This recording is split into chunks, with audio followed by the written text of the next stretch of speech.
Los grandes bosques de Norteamérica están tan llenos de belleza como de peligro. Miles de aventureros, aficionados y expertos recorren los últimos territorios salvajes cada año. Los parques nacionales y las reservas naturales tienen previstas esas visitas, pero es un error común creer que un parque nacional es un territorio controlado y seguro. Cientos de kilómetros sin la presencia humana, animales salvajes y un clima que puede ser extremo son apenas algunos de los obstáculos con los que puede encontrarse un visitante. Sin embargo, hace 20 años en el Parque Nacional Nahanni, en Canadá, dos hombres que conocían a la perfección lo que hacían tuvieron un final insólito que llenó de dudas a toda la comunidad. Negligencia policial, juego sucio o un evento inexplicable que va más allá del orden natural. Todas las posibilidades se han barajado en la búsqueda de una respuesta que no ha logrado encontrar la salida del Parque Nacional Nahanni ni de los fragmentos de la noche.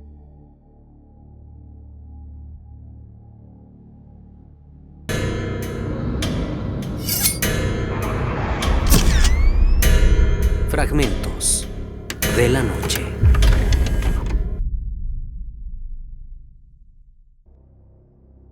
Fue a comienzos de junio de 2005, hacia el final del largo invierno canadiense. Dos hombres emprendieron un viaje que prometía ser otra travesía más, como tantas que habían vivido en esas tierras agrestes que ya conocían a la perfección. Frederick Hardesty y David Horsey eran amigos íntimos, parte de la tribu Dean, ambos nacidos en Fort Simpson y profundamente familiarizados con los bosques que rodean el Parque Nacional Nahanni, en los territorios del noroeste. No era la primera vez que se internaban en la espesura, pero ese viaje sería el último, y el principio de un misterio que no ha podido resolverse hasta hoy. El domingo 12 de junio, Frederick y David partieron junto a Rod Henderson, un amigo de la infancia. Henderson era dueño de una cabaña situada a unos 120 kilómetros al noroeste, a orillas del río Nahanni Norte. Henderson los llevó en su bote y los dejó en la propiedad como había hecho otras veces. La cabaña, un refugio habitual para Hardesty y Horsey, que pasaban ahí cada verano, quedándose por lo general durante algunas semanas. Trabajaban como carpinteros y leñadores. El bosque era el territorio que mejor conocían. Cuando Rod Gunderson regresó el 16 de junio para recogerlos, notó algo inquietante desde el primer momento. La cabaña estaba cerrada, no había nadie en su interior, y frente a ella se veían las huellas recientes de un incendio. En lugar de asumir lo peor, pensó que alguien más los había recogido antes de tiempo, y que probablemente ya estaban de vuelta en Fort Simpson. Usó su teléfono satelital para hablar con su esposa, pero los hombres no estaban allí. Nadie los había visto desde el día en que Rod los dejó en la cabaña.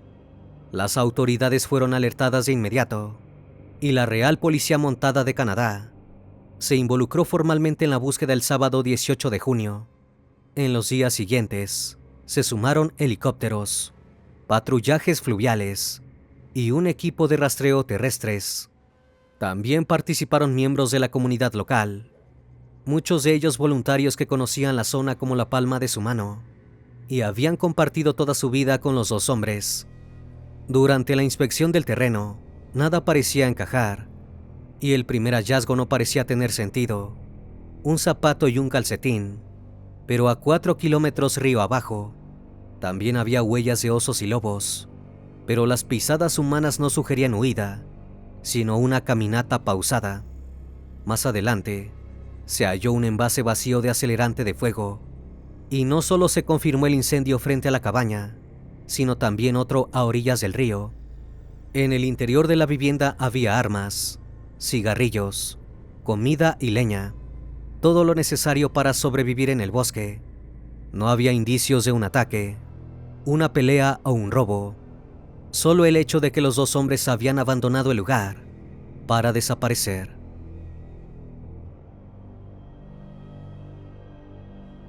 Los días pasaban y la angustia aumentaba. El 23 de junio, apenas 5 días después de iniciar la búsqueda, la policía suspendió las operaciones oficiales por considerar que no había suficientes elementos que indicaran un crimen o la necesidad de una búsqueda más exhaustiva. Esa decisión causó que los miembros de las comunidades originarias se indignaran y tomaran la iniciativa. Unos 20 voluntarios comenzaron a patrullar el río por cuenta propia. Rod Henderson, devastado por la desaparición de sus amigos, afirmó que ambos habían trabajado en la cabaña por años y lo consideraban su segundo hogar. El 27 de junio, 11 días después de la desaparición, se produjo el primer hallazgo fatal. El cuerpo de David Horsey fue encontrado en un área de maleza densa, a poco más de 3 kilómetros de la cabaña, pero lo realmente insólito era que estaba parcialmente quemado. Jonas Centuan, el rescatista que encontró el cuerpo, fue quien notó quemaduras visibles en las manos y brazos. El cuerpo fue trasladado a Edmonton para el examen forense. El resultado fue concluyente. David había perecido de hipotermia. Ese hallazgo, lejos de brindar una respuesta, alimentó todavía más el desconcierto. David era un hombre experimentado, bien equipado, que conocía la zona y sabía encender fuego. No había ningún escenario normal en que fuera posible que pereciera congelado en pleno junio. Pero más allá de lo insólito de la situación, el hallazgo de David renovó el impulso para la búsqueda de Frederick. El 5 de junio, se llevó un perro rastreador desde Grande Prairie, en Alberta. Solo 3 días más tarde, el 8 de julio, el cuerpo de Frederick Hardesty fue encontrado flotando en el río Nahanni Norte, a unos 20 kilómetros de la cabaña. También en este caso, se trataba de una zona que ya había sido registrada varias veces. La necropsia dictaminó que Fred falleció por ahogamiento. Según los registros meteorológicos del periodo, entre el 12 y el 16 de junio, las temperaturas habían descendido hasta 0 grados centígrados en algunos tramos nocturnos, lo que podría haber agravado el estado de Frederick si había caído al agua antes de morir. Pero las preguntas no terminaban allí. De hecho, el misterio no hacía sino empezar. Había detalles alarmantes y difíciles de encajar en un caso de decesos accidentales ya de por sí extraño. La cabaña tenía varios agujeros de bala, incluidos disparos en el suelo. Se hallaron casquillos alrededor de la propiedad, y una de las camisas de Fred tenía un agujero que parecía producto de un disparo de escopeta. Sin embargo, la policía montada insistía que no había lesiones por arma de fuego, ni signos de violencia en los cuerpos. Mientras, miembros de las comunidades originarias y familiares elevaban un reclamo que parecía resonar con especial fuerza: la acusación de que si quienes hubieran desaparecido hubieran sido personas blancas y no miembros de la tribu Dean, la investigación hubiera sido más exhaustiva. No le faltaba razón. La policía montada ni siquiera se había molestado en acordonar la cabaña. En noviembre de 2005, el inspector Jim Cunningham, de la Real Policía Montada, se reunió con los familiares de las víctimas y reconoció que no tenía ninguna pista, ni siquiera una. Para entonces el daño estaba hecho. La percepción general de abandono y desinterés institucional estaba firmemente arraigada. Muchos indicios, como las quemaduras en el cuerpo de David, los disparos en la cabaña o el agujero en la camisa, nunca fueron registrados oficialmente. A pesar de la presión, el caso no fue reabierto, pero el daño en la comunidad estaba lejos de cicatrizar, y en 2018, un artículo publicado por la CBC News volvió a poner el caso en la agenda pública. La familia Horsey declaró no estar conforme con la versión oficial de los hechos, ni con cómo se había llevado adelante la investigación. Volvieron a exigir que el caso fuera reabierto y sometido a una revisión pública. Los fallecimientos de David y Fred se sumaron al oscuro historial del Parque Nacional Nahanni, un lugar rodeado de mitos, desapariciones y misterios. Conocido también como el Valle de los Hombres sin Cabeza, la zona ha sido durante décadas el escenario de leyendas sobre tribus desaparecidas, fenómenos inexplicables y asesinatos sin resolver. La historia de los hermanos MacLeod, buscadores de oro, que fueron encontrados decapitados en 1908, es uno de los primeros eventos documentados que alimentaron la siniestra reputación del valle.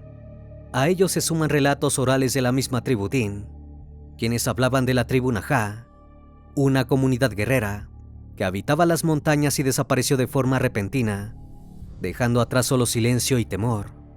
El Parque Nacional Najaní es también un lugar de belleza impresionante, pero su inaccesibilidad solo se puede llegar por aire o tras un largo viaje fluvial.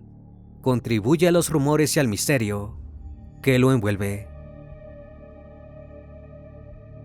No es extraño que muchos relacionen lo sucedido con fuerzas desconocidas, fenómenos naturales extremos o presencias no identificadas.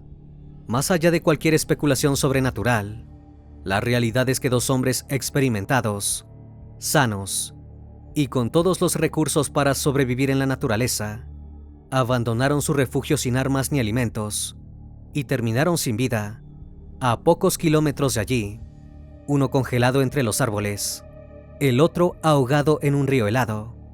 La investigación oficial no fue capaz de dar respuestas convincentes y las familias continúan pidiendo justicia. A casi 20 años del hecho, la historia de David Hersey y Frederick Hardesty sigue siendo una herida abierta para su comunidad. El Najaní, con todo su esplendor y oscuridad, no ha dejado de plantear preguntas, y quizás nunca lo haga. El hecho de que ambos cuerpos fueran encontrados en áreas que ya habían sido recorridas varias veces tampoco ayudó a despejar dudas. La explicación de que la maleza era demasiado espesa no convenció a todos, y muchos se preguntaron si los hombres no habían sido movidos o si realmente fallecieron donde fueron hallados. La familia de ambos hombres, mientras tanto, ha mantenido viva la lucha desde 2005 hasta la última actualización conocida, en 2018. Ha insistido ante la Policía de Canadá para reabrir el caso. Entre los reclamos que ha hecho está el pedido de transparencia, una revisión independiente, la posibilidad de que un patólogo forense externo examine las necropsias y una disculpa pública por el manejo del procedimiento. No quieren venganza, solo una respuesta.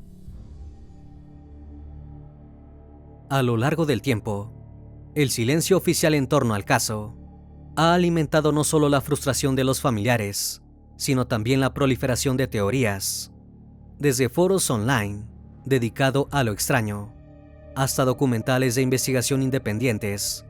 El relato ha sido desmenuzado desde todos los ángulos posibles. ¿Qué llevó a dos hombres preparados a abandonar la seguridad de una cabaña abastecida, en una zona que conocían a la perfección? ¿Qué provocó las quemaduras en el cuerpo de David? ¿Por qué había disparos en la cabaña, si no se hallaron lesiones de bala en ninguno de los cuerpos? ¿Por qué los registros oficiales descartaron de inmediato la posibilidad de un crimen?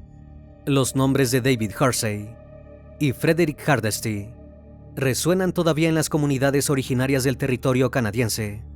Se pronuncian en ceremonias de sanación, se evocan en círculos familiares, se escriben en pancartas y publicaciones que reclaman justicia. Solo el recordatorio de que incluso los más preparados pueden caer víctimas de una cadena de horrores, omisiones y quizás algo más. Para muchos, los misterios del Valle Najaní seguirán siendo eso: enigmas envueltos en niebla, selva cerrada y ríos implacables. Pero para las familias de estos dos hombres, el misterio no es una fábula para turistas, es una herida abierta. Cada noche que pasaron buscando, cada brazada que dieron río arriba, cada paso que dieron entre arbustos y raíces, fue una forma de resistir el olvido. Espero que esta historia haya sido de tu agrado. Como cada noche agradezco que estén aquí, disfrutando una historia o una leyenda más de este canal, que cordialmente les abre las puertas para que se suscriban y formen parte de esta gran comunidad. Eso es Fragmentos de la Noche, donde despertamos tus peores miedos. Dulces sueños.